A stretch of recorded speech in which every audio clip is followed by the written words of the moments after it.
বন্ধুরা, আজকে তোমাদের যে গল্পটি শোনাবো সে গল্পের নাম হচ্ছে অন্ধ মা ও জাদুর রুটি। তো চলো গল্পটি শুরু করা যাক। একটি ছোট ছেলে আর তার অন্ধ মা খুব গরিব। ছেলেটি সারাদিন পরিশ্রম করে, যা পায় তা দিয়ে কোনো মতে অধপেট খেয়ে মা ছেলে বেঁচে থাকে। একদিন ছেলেটি বনের ভেতর এক বৃদ্ধকে সাহায্য করে।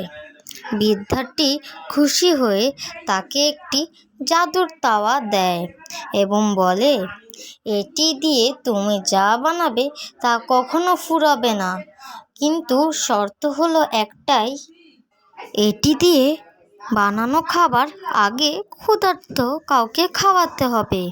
ছেলেটি কড়াইটি নিয়ে বাসায় এসে রুটি বানায় এবং শর্ত ভুলে যায়, নিজেই খেতে শুরু করে।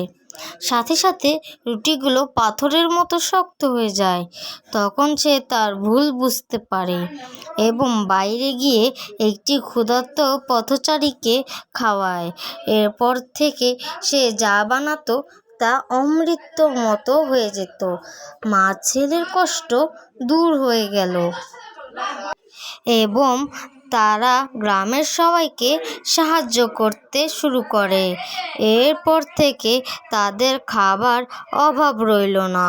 এরপর ছেলেটি একদিন অনেক বড় হয়ে গেল এবং তার মাকে চিকিৎসা করালো। এরপর তার মা ভালো হয়ে গেল।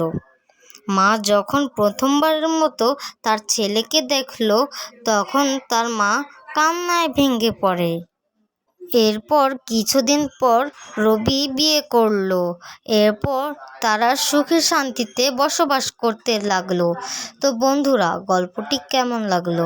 গল্পটি যদি ভালো লেগে থাকে অবশ্যই লাইক, কমেন্টস এবং শেয়ার করবে এবং এরকম আরও ভিডিও দেখার জন্য অবশ্যই সাবস্ক্রাইব করতে ভুলবে না কিন্তু।